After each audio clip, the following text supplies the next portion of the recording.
কি ঘটেছিল যখন প্রেমানন্দ বাবার সাথে দেখা করতে স্বয়ং মহাদেব ভিখারির বেশে এসেছিলেন। আসলে আজ থেকে বহু বছর আগে প্রেমানন্দ বাবা বৃন্দাবনের একটি ছোট কুটিরে থাকতেন। বাবার কাছে ছিল না কোনো ধন সম্পদ, না ছিল কোনো সঞ্চয়। যা কিছুই পেতেন তাতেই সন্তুষ্ট থাকতেন। একদিন বাবার কাছে মাত্র এক থালা খাবারই ছিল, সেটাতেই তার পুরো দিন কাটাতে হতো। ঠিক সেই সময় কুটিরের বাইরে ছেঁড়া ফাটা কাপড় পরা এক ভিখারি জোরে ডেকে বলল, বাবা, 3 দিন ধরে আমি কিছুই খাইনি, কিছু কি খেতে দেবে? তখন বাবা কিছু না ভেবে নিজের থালার বাকি খাবারটা সেই ভিখারিকে দিয়ে দিলেন। কিন্তু ভিখারিটি ইচ্ছে করে সমস্ত খাবার মাটিতে ফেলে দিল। গ্রামের এক ছেলে সবকিছু দেখছিল। সে রেগে গিয়ে বলল, বাবা, এ তো ভণ্ড, ইচ্ছা করে খাবার ফেলে দিল। তখন বাবা মুচকি হেসে আবার রান্নাঘরে গেলেন এবং নিজের জন্য লুকিয়ে রাখা সামান্য শুকনো ছোলা ও রুটি এনে সেই ভিখারিকে দিয়ে দিলেন।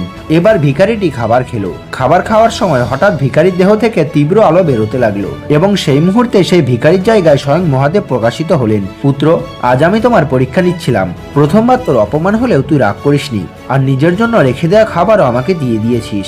আজ থেকে তোর দ্বার থেকে কেউ আর খালি হাতে ফিরবে না। এই কথা বলে তিনি হঠাৎ করে অন্তর্ধান হয়ে গেলেন।